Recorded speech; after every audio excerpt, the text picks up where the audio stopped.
Hello, my name is Adrian Goldberg and welcome to the Byline Times podcast. The Byline Times is what the papers don't say, what radio doesn't report and what telly doesn't tell you. This time, how the far right exploited victims of child sexual exploitation. It is a story which reveals further exploitation of vulnerable young women by those with a political agenda, and one which challenges the Muslim grooming gang narrative of the mainstream press. It also highlights the lack of ongoing NHS mental health support for many abuse victims. You can get the full story by Andrew Kersley in the latest print edition of the Byline Times. We're going to speak to Andrew shortly and also to the Byline Times editor, Hardeep Matharu, who commissioned it. Before we do, though, just a reminder that the Byline Times is a reader-supported publication. There are no oligarchs or billionaires pulling the strings behind the scenes. It's just us and you. So please consider taking out a subscription. Our monthly print edition combines the best of our online offerings with content that you can't read anywhere else. So do head over to bylinetimes.com if you can and take out a subscription. That is at bylinetimes.com. Welcome then, Andrew. Welcome, Hardeep. Andrew, I'll get you to unpack the story in a moment. Of Hardeep, though, I just want you to tell us why you commissioned this. It takes up a good chunk of the latest print edition of the Byline Times. Why did you feel it was so important? It's such a complex story, Adrian, and I think it really merited the space and the depth we give it in the latest print edition. Andrew's been working on this for 5 months. He's been talking to some really brave survivors of child sexual exploitation and their experiences of being targeted by far-right groups to further anti-Muslim hate agendas. He's spoken to various experts in the field, and all of them describe this as a process of grooming by extremists of already vulnerable people in order to expand on divisive rhetoric. And for me, while this has been touched on by charities such as Hope Not Hate, who have done some great work on this, it's a leading charity in the field, there's a lot of newspaper coverage still around Asian grooming gangs, Muslim grooming gangs.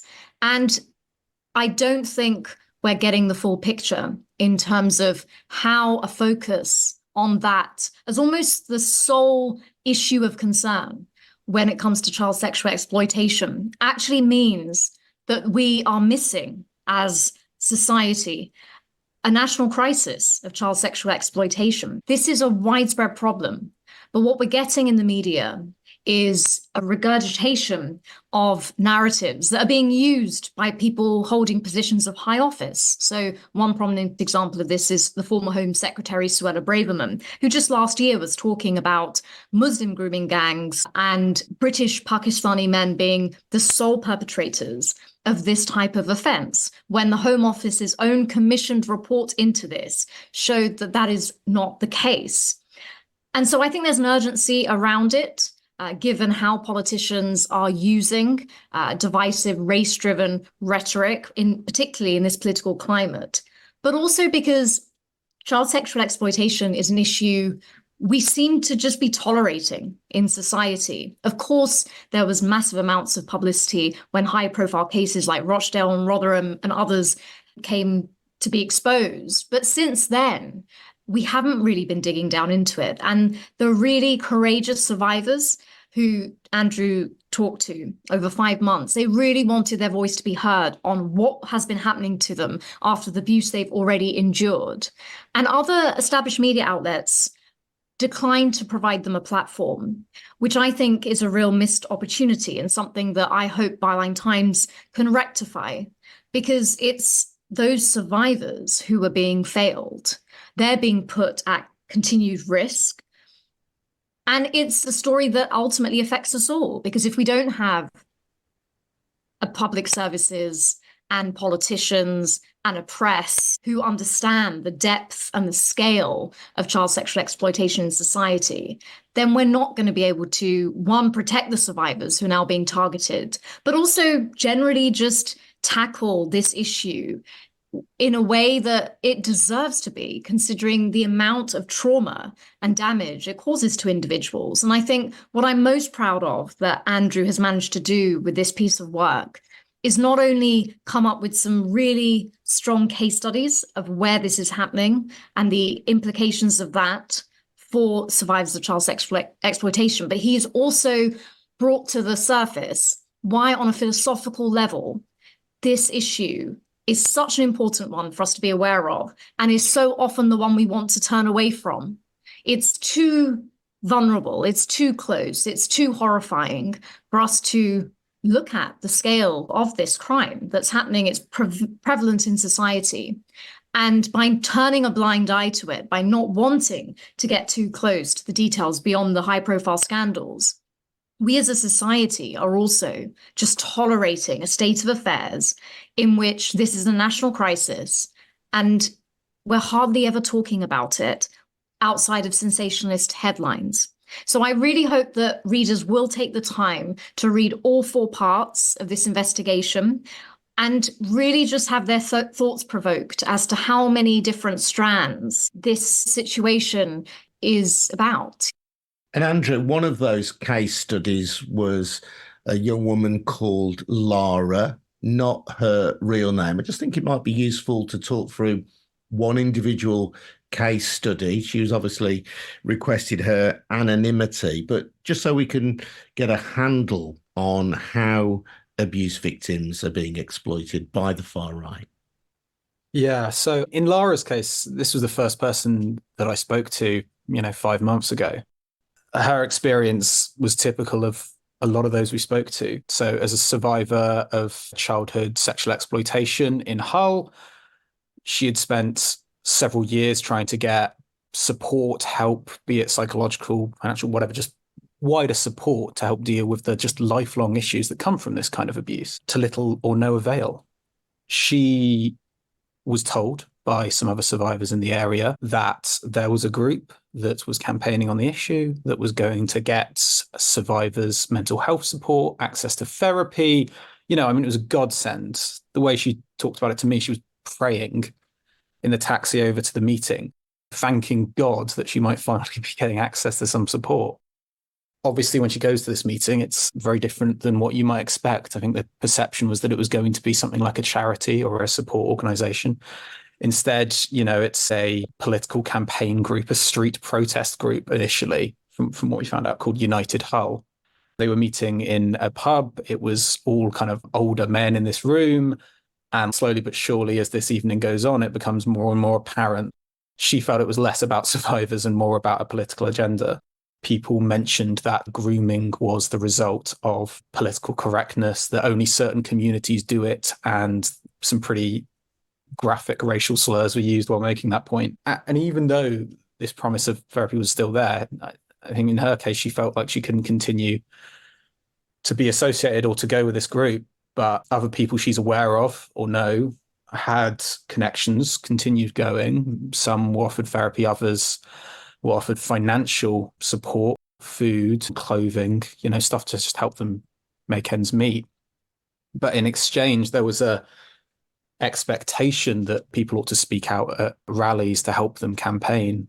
Often these rallies would end up being filled with people from the far right. And there was some real concerns about the impact that will have, right? These are victims being somewhat coerced. The description used by some of the survivors we spoke to and to academics we spoke to was that this was tantamount to a form of re-grooming, and certainly was a form of re-traumatizing for these victims. And so their experience with the far right, only worsened when they left. So this was all happening to all these survivors. And then increasingly, I think, got more and more violent. And when survivors in the area expressed concerns about this group and went to a counter-protest at one of their rallies, they were subject to violent and physical threats from leaders of United Hull. Yeah, and this was one of the most disturbing elements of a very disturbing report overall, Andrew, which was that despite supposedly having sympathy with victims of abuse, if those victims challenged the Muslim grooming gang narrative that they wanted to promote, they were then abused by these people who had originally offered what appeared to be the hand of friendship to them. Yeah, it seemed like there was a purity test, I think, is the sense that it gave me. And if you weren't prepared according to the multiple survivors I spoke to, if you weren't prepared to adhere to a certain narrative around your abuse, even if that narrative did not fit the reality, many of those we spoke to were not victims of any specific demographic, but actually quite diverse groups of men, that you would be immediately and violently like an opponent. One sticks with me that one of those we spoke to described a friend who was told by members of the far right that her and her children deserved to be drowned because they opposed the kind of narratives they were putting out. I mean, it's however violent and cruel you imagine it to be, it's always some astronomically worse in many cases. Yeah, and another area where there was an alleged paedophile ring was Telford in the West Midlands, and one survivor, there was undoubtedly abuse perpetrated. Holly Archer told you that her book about her experience was used and quotes were taken from her book and twisted, taken without her permission, twisted again to suit this particular narrative.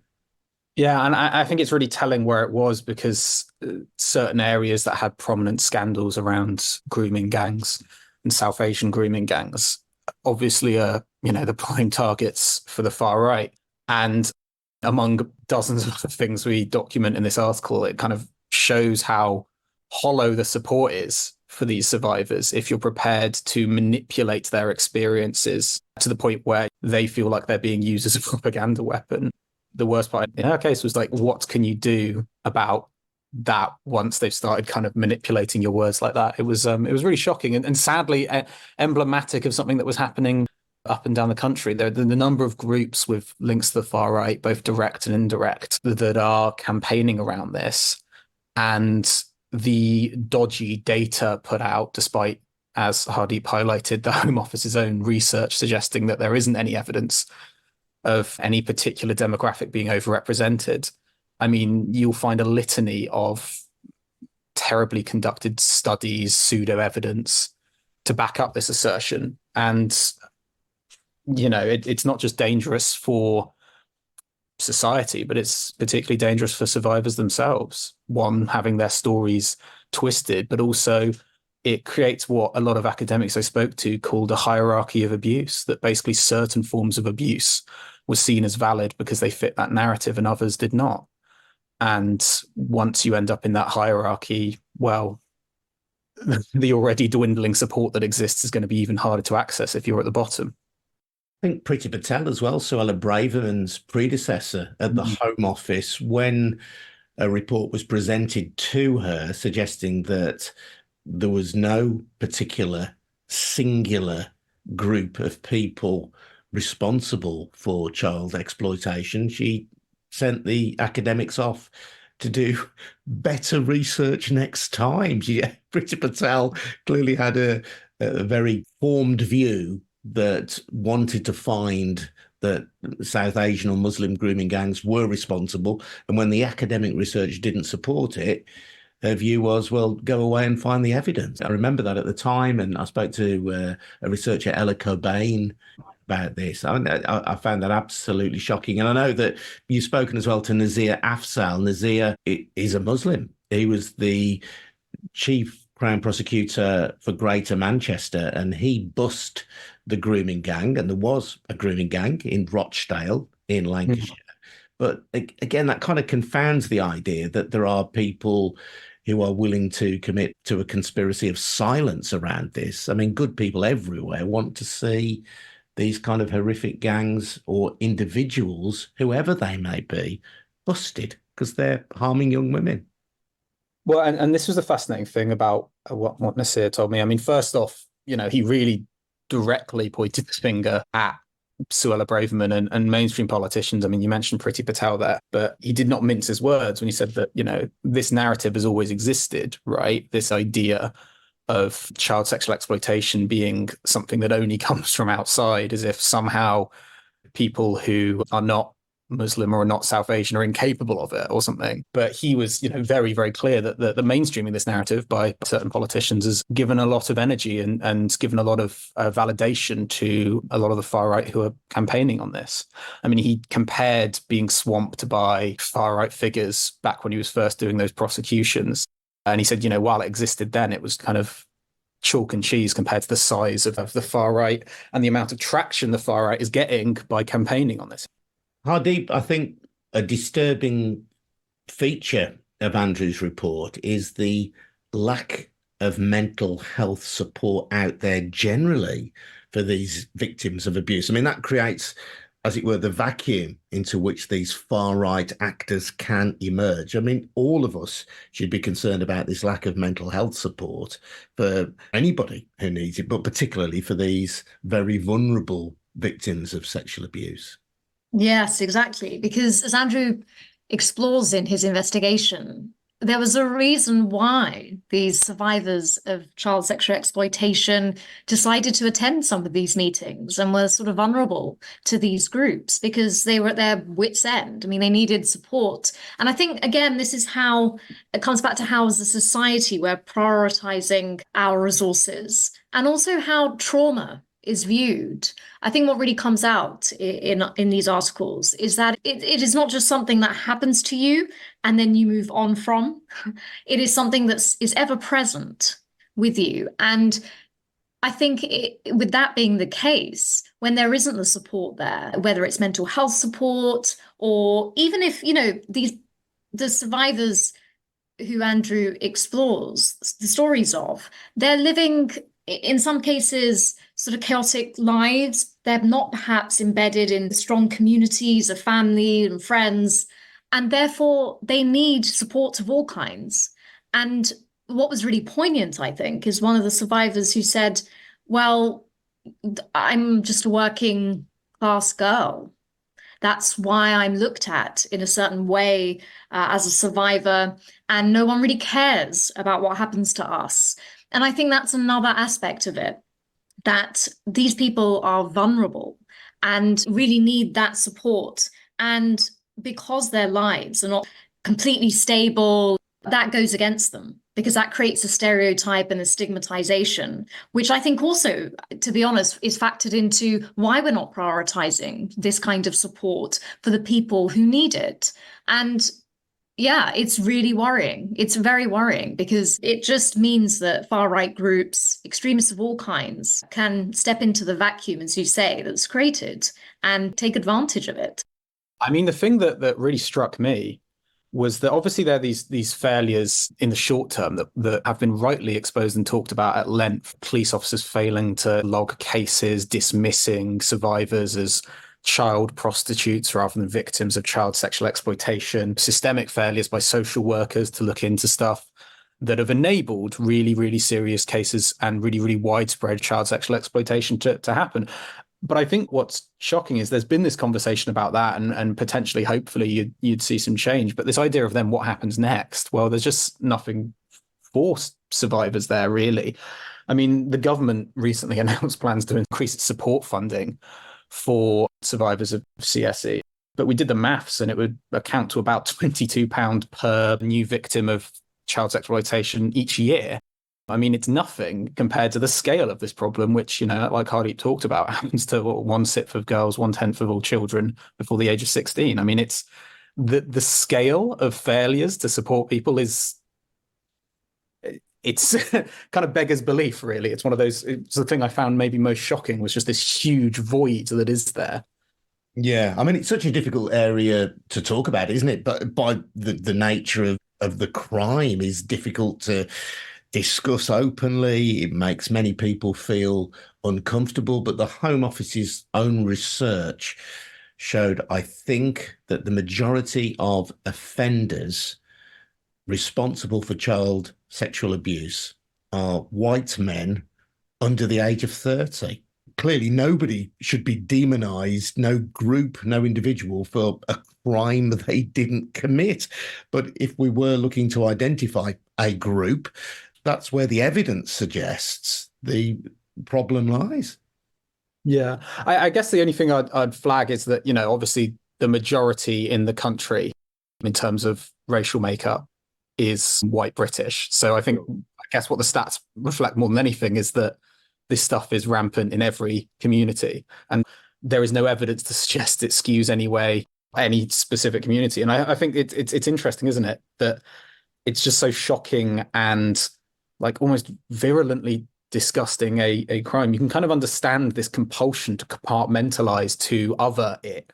But the problem being that, once you kind of push this as solely South Asian or solely a Muslim problem, that it's these grooming gangs committing this and little to no others, and you offshore it, right? You suggest that it's something that comes from elsewhere. Well, then all you're doing is invalidating the experiences of those who won't have gone through that. And I think, Andrew, as well, and as Adrian, you were saying about the Home Office report that Priti Patel rejected and asked her team to look at again. Why is this othering happening? Why is this being presented as solely a Muslim issue? It can only be for political ends. Because the evidence doesn't point to that conclusion. And so why do we end up with politicians making announcements about Muslim grooming gangs, newspapers, including the Times, leading with these stories on their front pages? It can only be because a political calculation has been made that this is a rhetoric that should be put into the public domain. And I think that is not just deeply cynical, it is horrifying. It really is, because what you're playing with is people's lives in that. The survivors that Andrew has spoken to in this investigation are caught up in that. It is a classic example of playing politics with people's lives. And then there are all the aspersions which are cast on Muslim communities at whole. And just to be absolutely clear, as we state in the investigation, there are some Asian men who commit these crimes. That's absolutely the fact. But to see this entire issue with all of its complexity and how widespread it is as somehow just a Muslim issue is a very dangerous and cynical ploy by our politicians, by our press. And this is why we felt it was so important to expose it in all the detail it deserves. Andrew, there are a number of right-wing organisations or organisations like the one that you mentioned who are affiliated or in some way connected to the far right. Did any of those respond to your requests for a comment or come back to you in any way? No, I mean, look, the very nature of the far right is that obviously people are not they're not easy to contact in the way that, like, the press office of a government department would be. But no, we reached out to leaders and groups using whatever contact methods we could and didn't get any response. As one of the people that we featured in the article put it, they're campaigning. It's not really about child sexual exploitation at its core, right? It's a political agenda. There is a belief that this is rampant and there's kind of a selection bias at play that means that they're going like, well, this issue feeds into what we've been saying in the entire time. And so that's why we're prepared to deal with it. But we're not actually going to engage substantively with conversations or engage with survivors who've given accounts of how traumatizing and threatening often the far right's behavior in this space has been. The nature of it is that, sadly, it feels like in a lot of cases, survivors are given support as long as they are politically expedient, useful, as long as they are prepared to agree with the descriptions or the narratives that the far right have around this issue. I just hope people read it and they can buy it. So you can get it on subscription, but also Byline Times is now available in all major supermarkets, selected across the country, and independent newsagents. So I really hope people will go and buy this. It is exclusive to the print edition. You won't be able to read it on our website. And this is an area that Byline Times will keep exploring. We think it's very, very important that we keep doing this work. So we will be doing that, and we will be following up as best as we can on how survivors are being treated. Hardeep, thank you. Hardeep Matharu, the editor of the Byline Times. Thanks also to Andrew Kersley, who has written this deep dive into the links between the far right and child sexual abuse and the exploitation of victims of abuse. I do heartily recommend it. It is terrific journalism. And remember, it's funded by you, our readers and listeners. Please take out a subscription to the Byline Times to ensure that more fantastic journalism can be done and be published in the Byline Times. Head over to bylinetimes.com to take out a subscription. My name is Adrian Goldberg. This has been the Byline Times podcast made by We Bring Audio in Birmingham for the Byline Times. We'll see you again very soon. But for now, thank you. We'll see you again soon. Cheers now. Bye-bye.